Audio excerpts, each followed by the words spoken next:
And we are live. Welcome in to the Arena Productions Live Friday edition. I'm your host, X-Pat, along with my co-host, Burley Burleman Gaming. Burley, happy Friday the 13th to you, man. Yes, happy the Friday the 13th. That's Remember, right. day away from Camp Crystal Lake. That's right. Yeah, and you have Jason like walking around. You got that music in the background. Oh, I love that stuff, man. It's a classic. If you see someone in a 1970s hockey mask, run. Yes, run. Whatever happened to that game, Burley? I mean, it's like I think it kind of proceeded. I think it died.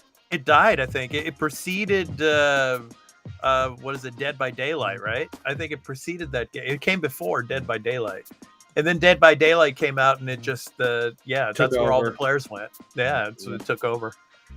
Yeah. So anyway, we got a great show for you on this Friday edition. Some, of course, gaming news mixed with entertainment news. But the big story, it dropped about 4 hours ago.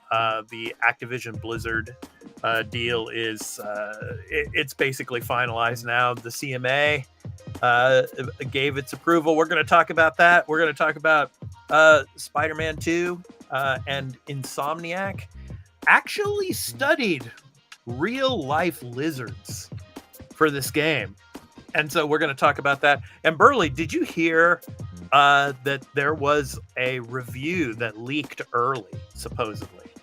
Oh no, I have not heard that. I'm trying to stay as spoiler free as I can. Yeah, because I think the embargo lifts on Monday for reviews, I think. Yeah. So it got out there. I'm not going to say anything about it, obviously, but somebody had posted a review, a leaked, review. So unfortunately, but really excited about Spider-Man 2. We're going to be talking about that. Super Mario Wonder, Super Mario Brothers Wonder is coming, Burley, and the themed Switch. It's selling like hotcakes now, and it's probably related to the Super Mario Brothers Wonder that's about to launch. So we're going to be talking about that, and then finally, in our entertainment section, Patrick Stewart's been going around and he's been doing a book tour. He has a new book out, and we're going to talk about some of the things that were mentioned about the book in this one particular article. So, but anyway, first let's go ahead and get into the Activision Blizzard deal. Woohoo! So I got my Xbox hat on today because it's finally over. Microsoft's Activision, and probably I just want to say probably after the show, probably hours from now. I'm predicting right now. I'm gonna bet you a case of spiritual opium on this, Burley. I say within the next 6 to 8 hours, it's gonna close. I mean, where Activision Blizzard will be owned by Microsoft. So, yes, the CMA approved the deal finally. So Microsoft Activision Blizzard deal approved by UK regulators, and this is from The Verge, and this dropped about 4 hours ago. So I'm going to read a little bit of it for you, and then we're going to get into talking about it here. So Microsoft's $68.7 billion deal to acquire Activision Blizzard has been approved by UK regulators. The UK's Competition and Markets Authority, CMA, has concluded that the deal can proceed after Microsoft recently restructured the deal to transfer cloud gaming rights for current and new Activision Blizzard games to Ubisoft. The decision clears the way for the deal to close now that the UK regulator has given the green light. And we saw earlier, I think it was yesterday, my time here in Japan, but I think for you guys, Burley, it might have been like about 12 hours ago or so. I think on the stock exchange, they put a stop on trading for Activision Blizzard, I think it was. Yeah. So, I mean, it's pretty much cleared. So the Competition and Markets Authority, they tweeted out, "We've cleared the new deal for Microsoft to buy Activision without cloud gaming rights. In August, Microsoft made a concession that would see Ubisoft instead of Microsoft buy Activision's cloud gaming rights." That was from before, because Microsoft obviously had to restructure the deal. But now it has gone through, and Brad Smith, tweeted, "We're grateful for the CMA's thorough review and decision today. We have now crossed the final regulatory hurdle to close this acquisition, which we believe will benefit players and the gaming industry worldwide."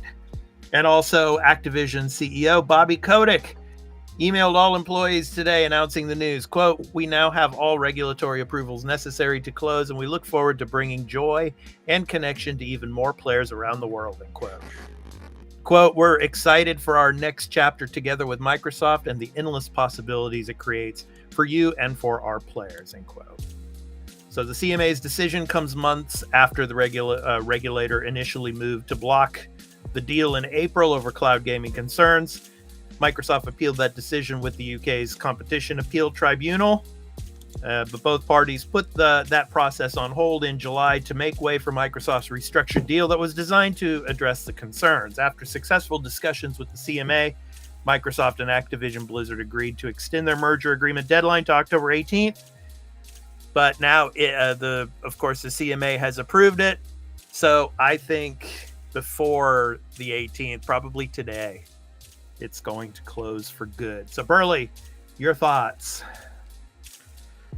Yeah, no, I'm glad to see we're in another step in the direction of getting this finalized. I'm glad to see. Hopefully we get this finally finalized. Mm-hmm. Yeah, I wouldn't be surprised if we get an announcement of a few games coming to Game Pass very shortly. Yeah. But like I said, the big ones, Call of Duty, the new Call of Duty, it ain't coming. It'll come next year. I mean, the Modern Warfare 3 will come next year, I think. Yeah, because that's what they're talking about. Yeah. So. Yeah. But, yeah, Bobby, he's all championing this because he knows as soon as the finally, it's all done, he's looking for his golden parachute because they're not going to keep Bobby Kotick around. That would just, like, for Microsoft, that would just be really, really dumb. Yeah. They know they got to clean him out. Get rid of him and clean a few more people out. You mean clean house? Yeah, that's what you're meaning. Yeah, true. Yeah, clean house. Get rid of all the troublemakers. Yeah, I mean, it's going to be interesting to see, like, the day after, probably sometime this weekend, whether any other, because 6 games so far are confirmed for Xbox Game Pass for the month of October. But you figure this weekend, if this deal closes today, I say either tomorrow or Sunday, you're going to see probably 5 to 10 games drop onto Game Pass. That's Activision Blizzard. And like you were saying, Burley, we talked about it in one of the previous episodes of the podcast, that you think it might be the Modern Warfare, the original Modern Warfare games. I wouldn't be surprised if even like Ghosts or like Advanced Warfare or something like that. Some of those games from like those PS4 ones, era. Yeah. Yeah, I wouldn't be surprised. I wouldn't even be surprised with Modern Warfare. I think it was 2018. I wouldn't be surprised if we get that. There's the potential we could get that to come. Yeah. And then on the Blizzard side, I mean, God, probably some of the early Diablo. I mean, for sure. And then, I mean, Spyro, maybe, we might get Spyro too. I don't know. We'll see. It'll be interesting. But So, it's interesting how the CMA is also, they're kind of, they're flexing their muscles, so to speak, and saying, we're responsible for making sure that, this is not a monopoly and everything. And it was because of us that, Microsoft had to fold and they had to restructure the deal and all. I mean, Microsoft, they could have closed the deal without the CMA, but that wouldn't have been a good business decision, obviously. No, that would have caused more problems. Right. So, I mean, Microsoft did the right thing and just, hey, play the game and, did the right business decision and, come to a compromise, giving the cloud streaming rights in a sense to Ubisoft. And I mean, so the CMA was good with that. So now it's probably today it's going to close for good. So looking forward to that. So yeah, and I'm excited because I'm a Game Pass Ultimate subscriber. I'm really excited for whatever games are going to drop. So like you were saying, we might get some drops pretty soon. So what is coming? What is coming? We shall see. So.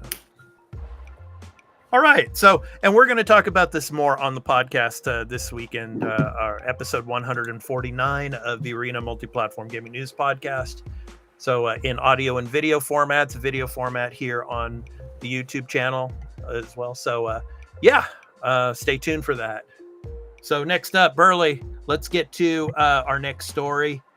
And it's basically about lizards. Yeah, lizards and Spider-Man 2. So what do you got for us here? So Insomniac actually studied real lizards to help create the lizard in Spider-Man 2. So if you haven't known, it's been in the trailers. The lizard is going to play a huge story impact into Marvel's Spider-Man 2. We got coming out next Friday, October 20th. So Insomniac has took its research for Spider-Man 2 so seriously, even Norman Osborn would be impressed of having actually studied real lizards before creating the baddie in the upcoming sequel. Revealed in PlayStation blog post, Insomniac senior art director Jansen Chu revealed the team wanted to make every detail of the lizard accurate to his real-life counterparts. Ironically, however, Insomniac found the exact replication would not quite work. Why? Not enough slime. We looked at a lot of research, a lot of lizard skin for research. The thing about lizards in real life, their skin is actually dry. Most people who looked at our lizard kept saying he's not slimy enough. I think it's a nod to what people expect a lizard to look like. He's got lizard skin, but he's actually much shinier than what you would see on a real lizard. And they're also saying we gave him spikes for design reason. I tried to look at real life lizards that looked a bit more prehistoric because some lizards can look kind of soft and cute. I wanted spikier, more snake-like, more aggressive references. Yeah. We also wanted eyes that look more like animal eyes. If you look at cats, their pupils grow at night. So they've made those kind of eyes for him. When the light hits his eyes, they look smaller. His eyes are actually reacting to light. We did a lot of research on how to make it happen in real time on the PS5. So I'm liking this interpretation and design of Lizard. It's different. We're not, which is nice. They're not just, copying. Okay, we're taking the one from that was at this era of the comics or the film. The one film, the lizard we had in the one film in the Amazing Spider-Man film, they did some research into lizards and took what they wanted to make what they felt fit in their world, which is good by me. Yeah, it's going to be interesting to battle the lizard of course, in Spider-Man 2, and I mean, how many villains are we going to get in this game, Burley? I mean, we've got Lizard there. We've got Kraven. We've got Venom. I mean, who else are we getting? Well, they have revealed one other through the trailer. Is Mr. Negative is back again? Whether or not you're going to fight him again, that is unknown to us. But it's like I'm okay if they don't have as much, because one thing with the first game, spoiler for the first game, is you do get the Sinister Six at the end. So they do put a lot of villains near the ending of the game. Yeah. We don't need as many villains. Like, I'm sure there's going to be some smaller, lower level villains for the side quests and side stories you can do. Yeah. But like Kraven, Lizard, and Venom are more than enough for the story. Yeah. And I like from what we've seen in trailers, they're going the kind of tragic thing with the lizard. It's looking like Connors did stuff, turned himself into the lizard, and they're just Peter's trying to save him because Connors is a friend and all that. Right. Well, what about the Osborne side of the story? I mean, we're gonna get any of that? I think. I don't know, man. Yeah. I if you want my opinion, I think we're gonna get a tease to Norman's Goblin. I don't think we're gonna go Goblin this game. Yeah. Depending how this game ends and my thoughts, I don't want to say anything. Right. We could get Goblin be Green Goblin for number 3. Okay. Yeah, because Burley, it's gonna be a trilogy. They're gonna make a Spider-Man 3, yeah. Oh yeah. And it's gonna come out like at the tail end of the PS5 generation launch. Yeah. PS5 or even a PS6 launch. Whenever Insomniac gets it done, I like Insomniac over the last couple. Like I've always loved Insomniac. Amazing studio.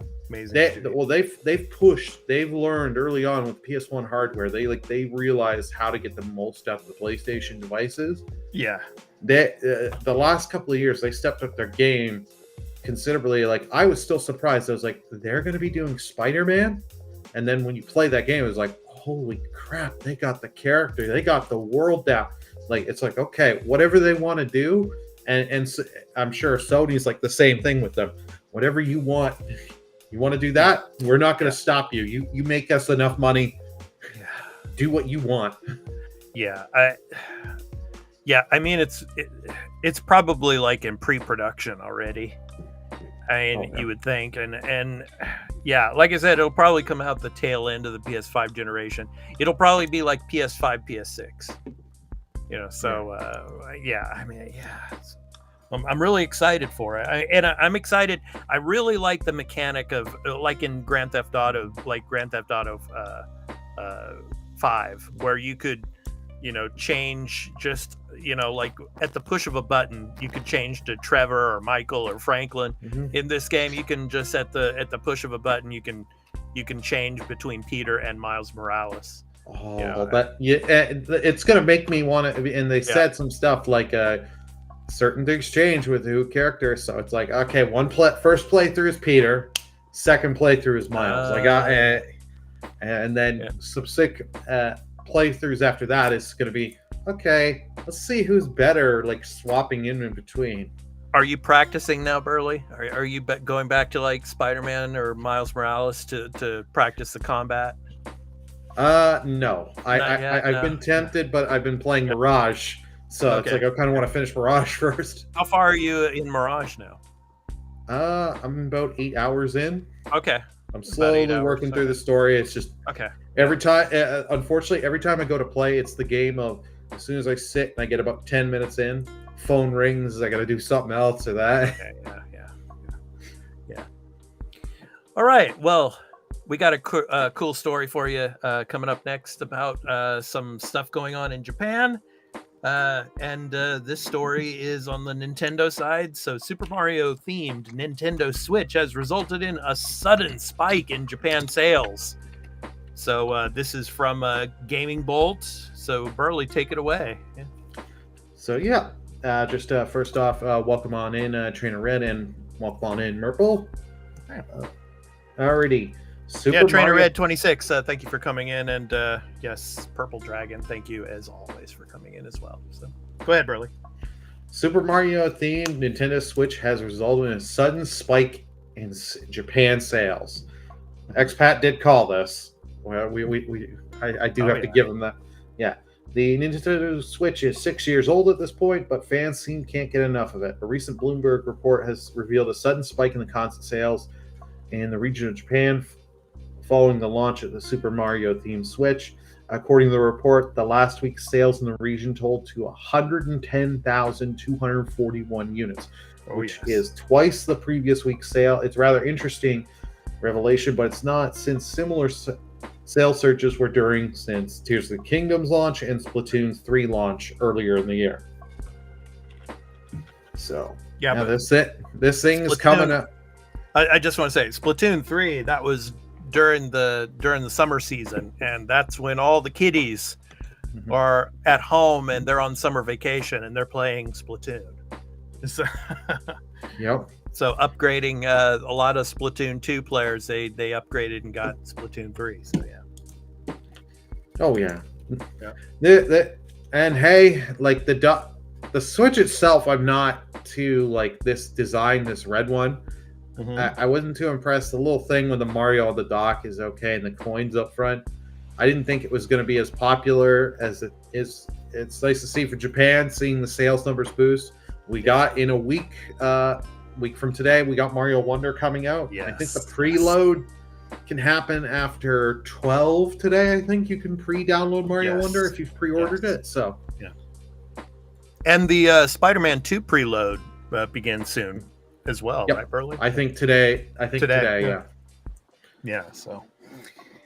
Yeah, I'm not surprised at this. I mean, you got Mario Wonder coming out, and I mean, especially this, the Mario themed, one. I mean, Mario is beloved out here, and it seems like we're, of course, that there was also news about, that they might have the new voice of Mario. They might have pinpointed the person who's actually doing that now. I'm not going to comment on it because it hasn't been confirmed yet, but I mean, I'm really excited to see Mario Wonder come out. I want to play a lot of that, and it'll be interesting to see how the sales keep up with this Mario themed Switch. So good stuff. It'll be interesting to see. Like, we also do have Super Mario RPG remake next one, so I'm sure that'll help the sales a bit. It's going to be just interesting next year. And do we get revealed at the Game Awards the Switch successor? Is it going to be revealed there, or is it going to get it in March of next year? Get the reveal and the big. It's Nintendo though, Burley. It's Nintendo. I'm really hoping it's at the Game Awards, because when the Xbox Series X was revealed at the Game Awards, but it's Nintendo, man. I think we're gonna have to wait until March to roll your D20, shake your magic 8-ball. Exactly. It's anyone's game. Who knows? It's anyone's game, man. I mean, I really want to see it at the Game Awards. And if Jeff Keighley has more of a relationship with PlayStation than he does with Nintendo. I mean, he's good with both, but Nintendo is just their own entity, man. I mean, they go by their own rules, and I don't think they're gonna want to reveal it at the Game Awards. I think they're gonna want to reveal it on their own medium, on like a Nintendo Direct, like a Direct. Just squarely focused on the new Switch and what it has to offer. I mean, that's probably what we're gonna get, because they gotta have that guy snapping his fingers and talking about the new hardware. So we'll see. Well, I could see them doing a tease at the Game Awards to tell you next stuff is coming. Come at our Nintendo Direct at whenever next year. And thank you, Dr. Soda. Dr. Soda. Awesome. I love that name, man. So do I. My number one source for video game news. Thanks, guys. Thank you so much, You're man. welcome. Really appreciate that, man. Yeah, I love that name, man. Dr. Soda. I mean, my favorite soda growing up was RC Cola.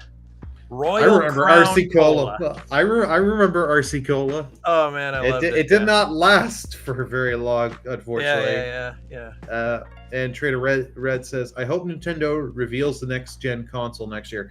Yeah, I'm sure we're gonna get it revealed next year, and it'll probably release next year. Yeah. Trainer Red, I really think, like I was saying just a minute ago, I would love to see it announced at the Game Awards, but Nintendo, I think they want to reveal it on their own terms and on their own medium, like on, say, a Nintendo Direct. So probably in the spring we're going to get the announcement, and we're going to get to see what it actually looks like and stuff. So I'm excited for it, man. I'm excited nonetheless. I mean, so many games that are going to be coming, and like you said, Burley, they're really pushing Mario right now, and it's going to be interesting. Will a launch title be Super Mario Odyssey 3 or something? 2, you mean? 2. I mean, I'm sorry. Yes, 2. Yeah, I'd love to see that. And then maybe some more Metroid. I think Metroid. The only thing you're going to get from Metroid at this point are ports. I think Probably. because we've heard Metroid, we've covered before. Metroid Prime 4 has been in troubled development state, and them putting out Metroid Prime 1 earlier this year was like, hey, this is just to hold you over. That you may get 2 and 3 come, and they want to reveal it like how they did with the OLED. The OLED. Yeah, that's a safe bet to say. Yeah. So, yeah, I don't know. It's going to be interesting to see what the launch lineup is going to be like on there, and what they're going to do with the online service when the Switch 2 comes out. I mean, they really need to work on that, and then we've talked about this on the podcast as well. I mean, is the Switch 2 going to be backwards compatible? I mean, that's the big question that everybody's asking right now. Are the games that you play on your Switch right now, will you be able to play them on the Switch too? So I'm hoping that they all are. So we all kind of thought so, but to really know, it was on our the last episode of the podcast, episode 148, where we did talk about it. So you can watch that, and we all pretty much, just a quick summary. We did agree in saying, they have to, and we gave points. I just don't want to rehash all those points, but if you want to hear that, check out episode 148. Yeah. All right. So that was our gaming section of the show. And like we were talking about, tomorrow, we're going to be recording episode 149 of the Arena Multi-Platform Gaming News Podcast, live here on our YouTube channel, The Arena Productions. So stay tuned for that. We're going to be talking about Final Fantasy Rebirth. We're going to be talking about the Xbox deal with Activision Blizzard, which probably by the time we record tomorrow will be done. So we'll probably be talking about what games will be coming to Game Pass. Hopefully they might actually announce some of those games. So we shall see. And a bunch of other gaming news as well. So stay tuned for that. So next up is our entertainment section of the show. And there was an interesting article from space.com. And of course, as you know, Burley, I'm a big Star Trek fan. I love Star Trek, and I hope all of you are out there. And here on the Arena Productions, we have a very, very big fan base of Star Trek fans, and we really appreciate all of you. So thank you so much for all of your support. And the latest episode of Star Trek Lower Decks, season 4, episode 7. Good old Badgie. Badgie is back. I have my recap and review of that episode up, so please go and check that out. But this was an interesting article, and Patrick Stewart has been going around doing a book tour of his new book called Making It So, his memoir. And there's some parts of the memoir that they talk about in this article, and one of them is really interesting, talking about Patrick Stewart actually storming off of the set of Star Trek The Next Generation. So I mean, I'll give you the link to the article here, but basically it talks about at the beginning of filming of the first season of Star Trek The Next Generation. Obviously Patrick Stewart, he was a veteran actor. He came from like the Shakespeare Company and all. I mean, he's great actor and all, and he's coming to TV for the first time, basically. And he's coming in, and they're working on stuff, and they're working on lines and everything, and like Brent Spiner and like Denise Crosby and them, they're like chuckling and they're laughing and they're trying to have a good time, and they're messing up their lines, and that did not sit well with Patrick Stewart. That did not sit well with Patrick Stewart. And so in the memoir, or in this article, it talks about in the memoir, he's kind of regretful about what happened, in the sense where he stormed off the set. But they talk about in this article where he gets in the room and they have like a big meeting between Patrick Stewart and Jonathan Frakes and Brent Spiner and like Denise Crosby and all. And Denise Crosby is like trying to tell him, because he's being really serious with them. It's like, we shouldn't be taking this really, really seriously. We shouldn't be joking around. Right. And then Denise Crosby, who played Tasha Yar in the series, she like says to him, like, well, yeah, but we have to have some fun sometimes, and then Patrick Stewart just comes back at her and says, we're not here to have fun. We're not here to have fun. And he's so frustrated at these other actors not taking him seriously, and so he just storms out and he goes back to his, trailer and slams the door of the trailer. And so then it talks about in the article where Brent Spiner and Jonathan Frakes, of course, who plays Commander Riker, and he's an excellent director. He directed, episodes of Lower Decks. He's directed episodes of course, the Strange New Worlds and all, and Discovery. They went into his trailer to calm him down and to talk things out. And so as time went on, things got better and better. But at the beginning of this series, there was some friction because he was coming from, plays and like I said, the Shakespeare Company and all, which is very, very serious in acting, and it's a very professional quality, right? And so he's coming to TV, and having to, to deal with television actors. So it's a really interesting thing. Please check out the article. And his memoir is called Making It So, and he just finished his tour. I think he did a whole statewide tour of the United States, promoting this memoir. So it's really, really cool, I think. I thought that was really interesting to read this article and to check it out. Burley, your thoughts? Yeah, that doesn't surprise me. Him coming from the Shakespearean background and all that, where play acting and all that, where you take that stuff seriously. There's no joking around. And he and the other people, we're on a TV show. Let's relax. Let's have fun with this. Yeah. Whereas he's all serious. Yeah. Yeah, I'm not surprised he would storm off and be like, ugh. Yeah. The facepalm meme and all that. You get all that. It's just like, yeah, but I'm glad they talked it out and worked it out, and because like they did have after the first season, because the first season of TNG is a little uneven in spots, that the cast did get into a good groove and have good worked very well with each other. It talks about it in the article here. I'll read a little bit of it for you. It says co-stars such as Jonathan Frakes, Denise Crosby, and Brent Spiner frequently teased him or chuckled after goofing up their own lines, a habit that Stewart didn't like at all. Quote, I could be a severe, this is Patrick Stewart's quote here, I could be a severe bastard, he writes. Quote, my experiences at the Royal Shakespeare Company and the National Theatre had been intense and serious. On the TNG set, I grew angry with the conduct of my peers, and that's when I called that meeting in which I lectured the cast for goofing off and responded to Denise Crosby's, we've got to have some fun sometimes, Patrick's comment by saying, quote, we are not here, Denise, to have fun, end quote.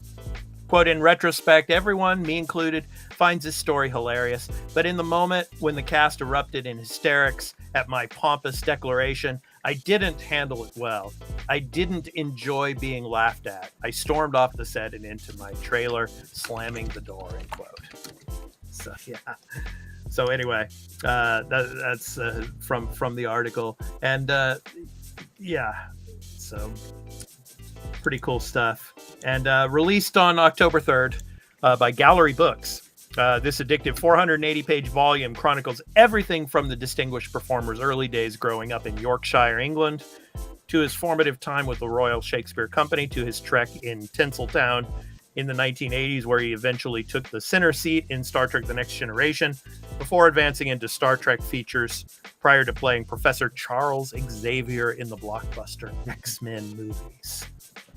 So, yeah. Good stuff. So yeah, please check that out. It's pretty awesome. Yeah, good stuff. So yeah. All right.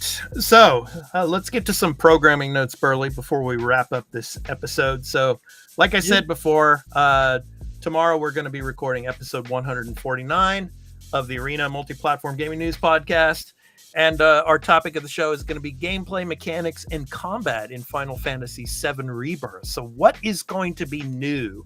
What kind of gameplay mechanics and in combat and all are going to be new in the Final Fantasy VII Rebirth? We're going to be talking about that. And we have a special guest that's going to be joining us for episode 149. So on Twitter, he is known as Genki_JPN. He's out here with me here in Japan. So he's going to be coming on the show with us to talk about Final Fantasy VII Rebirth, as well as all the other news in the world of gaming and game development tomorrow on the Arena Multi-Platform Gaming News Podcast, episode 149. I'm really excited for this. And I promise not to speak Japanese with Genki during the show, because I know Burley and Fubu, they don't speak Japanese. So we'll promise to keep it in English for all of our viewers and our listeners. Maybe afterwards, Genki and I will have a little chat in Japanese. But I'm sure it'll happen just before we start and just as soon as we finish. I can put bets on that. Yeah. In all seriousness, I'm really excited for this episode and to talk with Genki and looking forward to talking about the Japanese gaming scene. I'm close to out here in Japan as well, and of course, talking about all the gaming news that's coming out. We'll probably also be talking about the cloud streaming with PlayStation 5. We're going to also be talking about the new SKUs of the PS5 Slim, if you want to call them Slim. We'll be talking about that and our thoughts about how they're going to sell out here in Japan as opposed to in the West.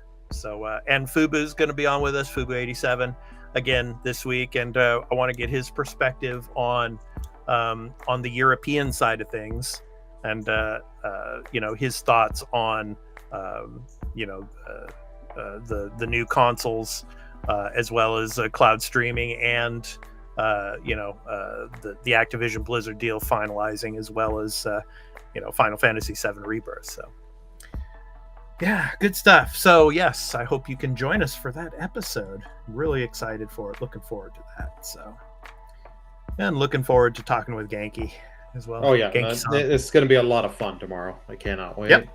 Yeah, and of course, we also have a Patreon, patreon.com/The Arena Productions. All of our entertainment and pop culture related content, as well as our gaming content, goes to our Patreon in ad-free versions, as well as our post show is exclusive to patrons, and our extra take episodes where we do gameplay reviews and also have interviews with game developers, that goes in early access to our Patreon. So a lot of exclusive content and early access content, and all of our content is ad-free. So and we have 7-day trials for all of our tiers on our Patreon. So please, and there's no strings attached. So if you want to come and check out our content over there, it's all ad-free, and you can check out the post shows as well. Check it out, and we really appreciate all of your support over there. So good stuff. Patreon.com/The Arena Productions. So Burley, what are you going to be playing this weekend? I'll probably do a little bit of Mirage if I can this weekend, maybe, and also do a little Mario Kart on Sunday. Yeah, cool. How about you? I'm going to continue playing Cocoon, which is on Xbox Game Pass, and on the PlayStation 5. I'm going to be prepping for Spiderman 2, but I will get back into Star Wars Jedi Survivor. I'm still playing with that. Probably play a little bit of Starfield as well, some more. I'm still playing New Game Plus. So, I might get into that. And then on the Switch, yeah, probably focus a little bit more on Tears of the Kingdom. I'm still playing with Tears of the Kingdom as well. So yeah. So, and sometimes I play Mario Tennis too. Yeah. Oh, nice. Yeah, good stuff. Yeah. I love the tennis. Yeah. So good stuff. All right, so that's going to do it for the Friday edition of the Arena Productions Live. I've been your host, Expat, along with my co-host, Burley Burlman Gaming. And like we said, episode 149 of the Arena Multi-Platform Gaming News Podcast, we will be recording live on Saturday, 7 a.m. Pacific Daylight Time, 10 a.m. Eastern Daylight Time. If you're free, feel free and come and join us. We'd really appreciate having you with us. To chat and to talk about all of the topics that will be discussed during the episode. So yeah, all right, and I'm going to be also Burley working on Loki season 2 episode 2. I'm going to work on that later tonight. Try to get that up. I got to still watch it. Yeah, I'm going to try to get that up. And like I said before, Star Trek Lower Decks season 4 episode 7 is up now. With Badgie, so please go and check that one out. But anyway, So thank you so much, everyone, and we hope to catch you on the next edition of the Arena Productions Live, which will be next Monday. So until then, have a great weekend, and have a great weekend of gaming or watching all of your entertainment and pop culture related content on TV, at the movies, or wherever. So anyway, take care, everyone, and thank you all so much for coming in to the chat. I want to thank Trainer Red 26, of course, Dr. Soda. Thank you for coming in as well. Purple Dragon, thank you so much as always. And thank all of you that are coming in and watching later on in video on demand. It will be in the playlist of the Arena Productions Live here on YouTube. And all of you that are watching on the Twitch channel as well, thank you so much. Really appreciate it. So, all right, Burley, I'll see you for the podcast tomorrow. See ya. Take care, and take care, everyone, and have a great day. Peace out. Bye, everyone.